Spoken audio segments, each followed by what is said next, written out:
अस्सलाम वालेकुम नाजरीन, उम्मीद है आप खैरियत से होंगे। आज जिन तीन इश्यूज़ पर मैं बात करूंगा, एक तो भारतीय इलेक्शन है, उधर भी बड़ा अपसेट हुआ है। और दूसरा जो एक बहरोज़ सब्ज़वारी की एक वीडियो सर्कुलेट कर रही है इमरान खान के बारे में कि वो शराब पीते हैं, उसमें क्या हकीकत है। और तीसरा, कल हमने बात की थी जो एंकर्स की लिस्ट है बहरिया टाउन के हवाले से, उसमें आज मैं आपको मज़ीद कोई इन्फॉर्मेशन देने जा रहा हूँ। मैं आपको बताने जा रहा हूँ कि ये लिस्ट जारी किस तरह हुई और किसने जारी की। तो बात को आगे बढ़ाने से पहले आपको रिमाइंडर है कि अगर आपने कोई चैनल सब्सक्राइब करना हो, कोई आपने टल्ली बजानी हो, लाइक करना हो, तो आपको कोई रोकने वाला नहीं है, रोक टोक कोई नहीं है, बिल्कुल ख़त्म है। तो हम बात शुरू करते हैं बीजेपी के, भारतीय जनता पार्टी जो कि इस टाइम हुक्मरान पार्टी है और इलेक्शन के रिज़ल्ट अभी आना शुरू हुए हैं। ज़रा थोड़ा सा बता दूं आपको, अगर आपके पास टाइम हो, कि उधर जो इलेक्शन है वो 6 मरहलों में हुआ है और ये 1 माह से ज़्यादा जारी रहा। तो वो इस तरह से होता है कि जो लेट्स से कि कोई 2 रियासतें हैं, ये 3 रियासतें हैं, उधर इलेक्शन हो गया, फिर आगे हो गया, या कुछ कॉन्स्टिट्यूंसीज जो हैं हर रियासत में, उधर से इलेक्शन हो गया। और उधर जो कुछ 640 मिलियन यानी कि 64 करोड़ लोग जो हैं, उन्होंने रायशुमारी में हिस्सा लिया है। अमेरिका की, जो इंडिया की डेमोक्रेसी की ये खूबसूरती है कि उधर एक बंदा अगर जंगल में भी रहता है, दूर दराज, तो उधर भी उन्होंने पोलिंग स्टेशन ज़रूर बनाना होता है। और कई जगहों पे ऐसी मैंने ख़बरें भी पढ़ी कि कई कोई ऐसा है, कोई जजीरा टाइप जगह है, तो ये सामान लेकर जो इलेक्शन वाले हैं उधर पहुंच रहे हैं जी, कि उधर कोई थोड़ी सी आबादी है, कोई 4-5 लोग रहते हैं और उनके लिए पोलिंग स्टेशन उन्होंने बनाना है। और ओवरऑल वो जमहूरी इर्तिका का अमल उनका हमसे बहुत ज़्यादा बेहतर है, मेच्योर हो चुका है। तो अभी तक उनके इलेक्शन इतने चोरी भी नहीं होते। अब यह है कि मोदी ने एक बड़ी हाइप क्रिएट की हुई थी। मोदी जो है वो एक मुसलमान नफ़रत पर सरवाइव कर रहा था, एक मज़हब का सहारा ले रहा था, हिंदू मज़हब का, और ये कहता था कि ये हिंदुओं की जगह है, या वो इस लिहाज से। और दूसरा, जो एक पाकिस्तान मुखालफत, इसकी भी उन्होंने काफ़ी, और फिर जो अपने मुखालफिन हैं उनके बारे में तो उन्होंने बिल्कुल राइट ऑफ कर दिया था। उन्होंने क्या किया था, गए ना थे किसी कम ही नहीं, हों बस वन मैन वन नेशन और वन लीडर। और मोदी जनाब एक मिल गया और लोग जो हैं अब पागल हो गए हैं कि मोदी के अलावा हमारा कोई लीडर नहीं होगा। तो ये एक प्रोजेक्शन थी, और उस पे उन्होंने जो एक तमाम तगड़े पैसे वाले लोग थे वो भी भारतीय जनता पार्टी ने अपने साथ लगाए हुए थे। उनके पास वसाइल भी ज़्यादा थे। बाकी जमातें जो डरी डरी, दबकी दबकी, सहमी सहमी, उन पर कई केसेस बने हुए थे। जो कांग्रेस पार्टी है या जो आम आदमी पार्टी है, अभी आप समझें कि जैसे उधर भी कुछ सूरत हाल पाकिस्तान वाली बनी हुई थी, कि जो आजकल पीटीआई के साथ जो कुछ हो रहा है, वो उधर बाकी जमातों के साथ हो रहा है। अब ज़रूरी नहीं कि हर तरह हर लिहाज से उनकी मुमासलत हो। मैं एक जो एक विक्टिमाइजेशन या एक टारगेटिंग की बात कर रहा हूँ उसके हवाले से। तो वो अब जो मीडिया है वो भी मोदी के साथ मिला हुआ था। मोदी जो है वो अभी 8 साल उसको हो गए हैं। वो 2014 में बना था, उस टाइम वो करप्शन का नारा लगा के आया था जी, कि मैंने करप्शन ख़त्म करनी है, और तब जीता। और फिर उसके बाद 2019 में उसने पाकिस्तान में जो कोई स्ट्राइक वगैरह की, और उसके बदले में जो पुलवामा वाला जो मामला हुआ था, तो उसके बाद उसने एक अपने एंटी पाकिस्तान सेंटीमेंट जो है उनको उबारा और वो जीता। अगरचे वो कहते रहते हैं नहीं कि पाकिस्तान हमारे लिए इररेलेवेंट हो गया है, लेकिन फिर भी उनको एक पाकिस्तान का इशू नज़र आता है। पाकिस्तान में कभी कोई पार्टी इंडिया की मुखालफत में उसको कैंपेन बनाकर नहीं जीती, लेकिन इंडिया में जो है ये ट्रेंड पाया जाता है। अब आते हैं इलेक्शन की तरफ। इलेक्शन के हवाले से अब एग्ज़िट पोल आ रहे थे। एग्ज़िट पोल होते क्या हैं? एग्ज़िट पोल जो ये पोल करने वाले हैं, मुख्तलिफ जो सर्वे कंपनीज़ होती हैं वो पोल करती हैं। और एग्ज़िट पोल होता है जिस दिन इलेक्शन का रिज़ल्ट आ रहा होता है, सॉरी, इलेक्शन जिधर हो रहा होता है, तो लोग वोट कास्ट करके होते हैं, तो पोलिंग जेह्ड़े सर्वे वाले ने बाहर खलोते होंगे ने, यार दसो किनू वोट दिता है। और उसकी बुनियाद पे उनकी एक आइडेंटिटी, क्या आप मुसलमान हैं, हिंदू हैं, सिख हैं, या पाकिस्तान में भी इसी तरह की जो उनकी बैकग्राउंड है या आपकी कितनी क्वालिफ़िकेशन है, तो इस तरह से। और लोगों से पूछते हैं कि आपने किसको वोट दिया। अब चूंकि उधर 6 मरहलों में हुआ, तो फिर जिस जिस जगह पे हो रहा था, तो उधर उन्होंने अपने एग्ज़िट पोल तो करा लिए, लेकिन उनको रिलीज़ अभी जब मुकम्मल हुआ मामला तो तब किया। उसकी वजह क्या है? उसकी वजह यह है कि अगर आप पहले एक जगह पर इलेक्शन हुए हैं तो आप उसके एग्ज़िट पोल रिलीज़ कर रहे हैं, तो आप एक अंदाज में वोटर्स को इन्फ्लुएंस कर रहे हैं बाकी जगहों पे जी कि उन पे बीजेपी जीत रही है। तो इसलिए जो है ना इलेक्शन के रिज़ल्ट को रोका जाता है ताकि पूरा मरहला मुकम्मल हो जाए। तो जो एग्ज़िट पोल के रिज़ल्ट आए उसमें पता ये चला जी कि बीजेपी जो है वो तो बड़ा जनाब इस दफ़ा 2/3 अक्सरियत के साथ आ रही है। और वही बात जो कि बीजेपी ऑलरेडी अपनी कैंपेन में चला चुकी थी कि अब के बार 400 पार, यानी कि उधर जो है कोई 543 सीटें हैं और उन्होंने कहा जी 400 से ज़्यादा जीतेंगे और 2/3 अक्सरियत लेंगे और फिर हम जो है ना इंडिया का जो सेकुलर कॉन्स्टिट्यूशन है उसको भी अपना हिंदुत्वा टाइप कॉन्स्टिट्यूशन बना देंगे। और उस पे जो एक बीजेपी मुखालिफ लोग थे, बिलखुसूस जो सेकुलर क्लास थी, उन्हें ये लग रहा था कि ये इंडिया का खुलिया बदल देगा और जो मुसलमान हैं उनको अपनी वैसे ही एक शामत नज़र आ रही थी जो कि ऑलरेडी पहले आई हुई है। बल्कि पिछले दिनों मेरी एक दोस्त से बात हो रही थी जो कि इमिग्रेशन का बिज़नेस करता है, वो कह रहा था कि सबसे ज़्यादा जो लोग कनाडा और ऑस्ट्रेलिया में जा रहे हैं वो जो सब कॉन्टिनेंट से मुसलमान जा रहे हैं। फिर उसने कहा कि आपका ख्याल होगा मुसलमान पाकिस्तान से जा रहे हैं, उसने कहा नहीं इंडिया से ज़्यादा जा रहे हैं। तो लोग खौफ के आलम में घबरा के उधर गए। दूसरा ये है कि उधर जो हमें इंडिया में नज़र तो आता है कि इंडिया में बहुत ज़्यादा इस टाइम मईशत जो है उनकी तरक्की कर रही है, लेकिन वो भी ये है कि चंद लोग जो हैं वो अमीर से अमीर तर होते जा रहे हैं, वो अरबपति बन गए हैं और दूसरे लोग जो हैं वो गरीब हैं। उधर महंगाई बेरोज़गारी बहुत ज़्यादा है उधर भी। और अभी जो लोगों को लोकल इशू आया है ना, उनको इतनी फ़िक्र नहीं है कि मुसलमानों के साथ उधर क्या हो रहा है, ये हमें फ़िक्र है। या जो एक सेकुलर आदमी है, को पढ़ा लिखा, उसे फ़िक्र है कि यार ये क्या है, इसने मोदी ने कुल्लू तल दिया है, तो ये उनको फ़िक्र है, वो इस नज़रियाती बुनियादों पे देते हो। आम आदमी जो है उसके घर रोटी आई है या नहीं, तो वो जो ज़्यादा एक उन पर एक चीज़ें चल रही थी, वो साथ ये भी था कि जी लोग इस चीज़ से काफ़ी नाराज़ भी थे, लेकिन ये चीज़ मीडिया में नज़र नहीं आती थी। एग्ज़िट पोल में भी ये आया जी कि वो 2/3 अक्सरियत ले रहा है। मोदी पहले कह चुका था जी कि 400 से मैं जीत रहा हूँ। अब जो है ना आज आने शुरू हुए हैं रिज़ल्ट, और मोदी जो है ना उनकी जो है ना वो चीखें निकल रही हैं। अब अभी वो हार तो नहीं रहे, लेकिन यह है कि जितनी उन्होंने सीटें सोची हुई थी उतनी उनके पास आ नहीं रही। यानी कि उनकी जो 2019 में सीटें थी कोई उतनी ही सीटें उनके पास आएंगी।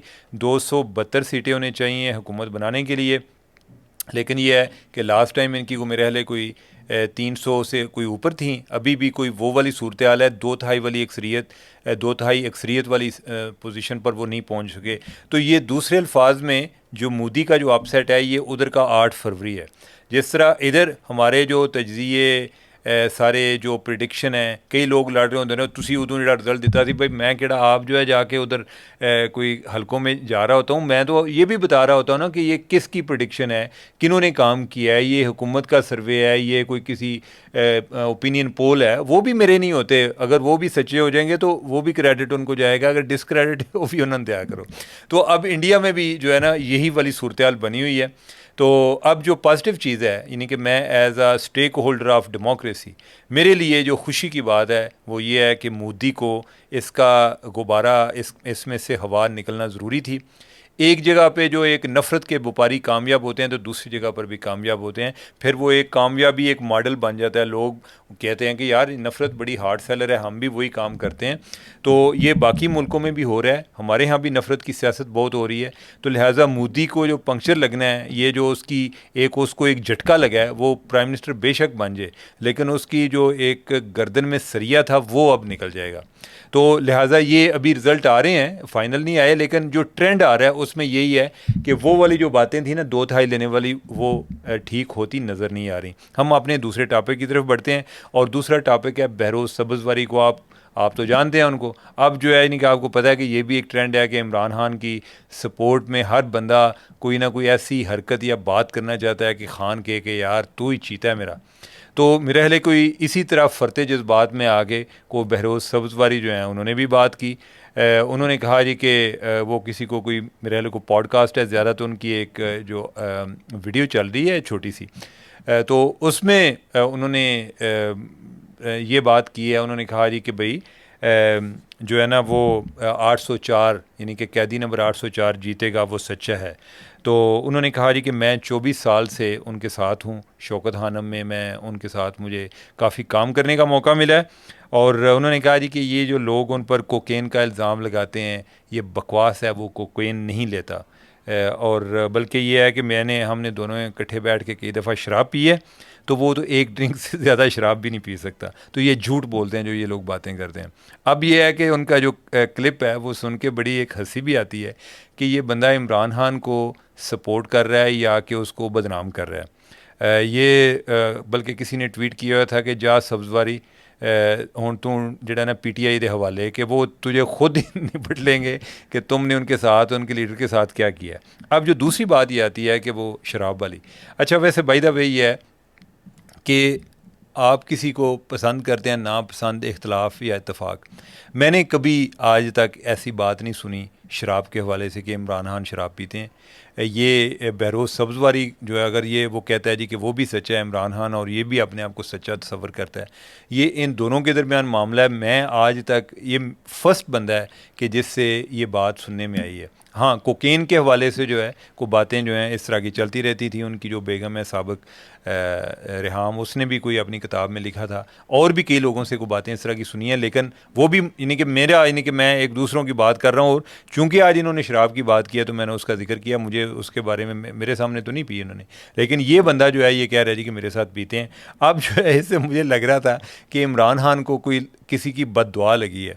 और मुझे याद आ रहा था कि जब शहबाज गिल अंदर था तो इमरान खान का तरीका है कि वो ज़रा दूसरों को डिफेंसिव करने के लिए कोई इतना बड़ा इल्ज़ाम लगा देते हैं कि दूसरे लोग जो हैं वो वजातें ही देते रह जाते हैं।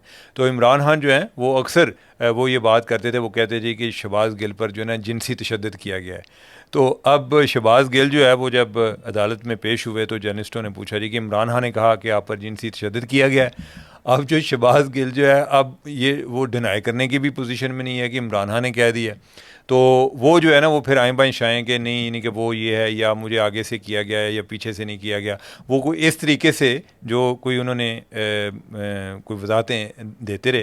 तो वो बड़ी एक अजीब सी सूरत हाल थी। अब वही सूरत हाल जो है इमरान खान की जो है ना वो बहरोज़ सब्ज़वारी ने की है। अब जो है हम आते हैं अपने तीसरे टॉपिक की तरफ, और हमारा जो तीसरा टॉपिक है वो है जो मलिक रियाज साहब की जो फ़हरिस्तें हैं जो पब्लिक हुई थी उनके हवाले से कि वो अच्छा, बाज़ औक़ात ये होता है कि हम लोग कल मैं देख रहा था कि कई लोग पूछ रहे थे कि जी वो आपने लोगों का नाम नहीं लिया। मैं उसकी माज़रत चाहता हूँ। बेसिकली होता ये है कि बाज़ औक़ात कोई चीज़ें जो मैंने पढ़ी होती हैं ना, अनजाने में ज़हन में होता है जी कि जैसे बाकी लोगों को भी आइडिया है, या जो चीज़ें को ट्विटर पे फॉर एग्जांपल चल रही है तो मुझे लगता है जी कि ये तो ऑलरेडी लोगों को पता होगा, मैं अब क्यों रिपीट करूं। और वैसे भी आप लोगों का टाइम बड़ा कीमती होता है, मैं वो भी बचाने की कोशिश करता हूँ। तो एक तो मैं पहले वो बता दूँ, फिर जो है मैं असली बात की तरफ आता हूँ कि उसमें जो है जो नाम चल रहे थे, मैं कल भी कहा था कि ये जो लिस्ट है ना ये जाली है, लेकिन नाम चल रहे थे जी number 1 Mubashar Luqman, number 2 doctor Shahid Masood, Najam Sethi, Kamran Khan, Hasan Nisar, Hamid Mir, और आगे मज़हर अब्बास, महर बुहारी, मारवी सरमद, अरशद शरीफ, नुसरत जावेद, मुश्ताक मिनहास, और इसके अलावा जावेद चौधरी, सना बुच्चा, मुनीफ फ़ारूक, एहसन इकबाल, आफ्ताब इकबाल, सोहेल वड़ैच, आसमा शराजी, समी इब्राहिम। तो ये नाम चल रहे थे, और साथ उन्होंने तफसीलात इस अंदाज में लिखी हुई थी जैसे कोई बंदा बड़ा अंदर क्या है जिसके पास ये डिटेल आई हैं। कोई अकाउंट लिखा हुआ है, कोई किसी जगह पे लिखा हुआ है जी कि इसको 84 करोड़ दिए गए, किसी को 84 लाख दिए गए, कोई राउंड फिगर भी बाज़ औक़ात कोई उसको ऑड फिगर दी ताकि लगे जी कि इस बंदे ने बिल्कुल लगता है कि उधर से कोई मालूमात लेकर आया। तो एक तो मुझे ये लिस्ट जाली लगती है। किस वजह से जाली लगती है? मुझे इसलिए जाली लगती है कि इनमें से कई ऐसे लोग हैं कि जिनकी मैं इंटेग्रिटी पर मुझे कभी भी शक नहीं रहा। मैं जब से जर्नलिज्म में हूँ मुझे उनकी इंटेग्रिटी पर शक नहीं रहा। अब मैं उनका नाम इसलिए नहीं लेना चाह रहा कि जिस तरह मैंने कल आपसे बात की थी कि बाकी जो हैं वो कहेंगे जी कि हमारा नाम आपने नहीं लिया, उनका आपने ले लिया।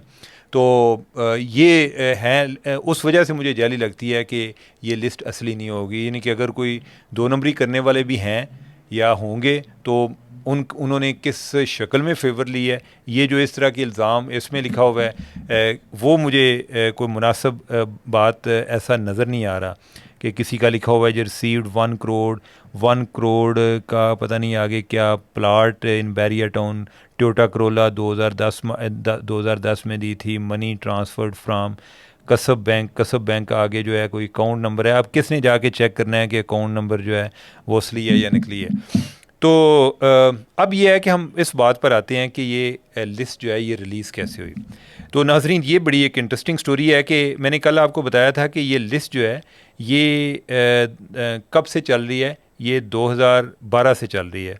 और 2012 में ये लिस्ट किसने रिलीज़ की?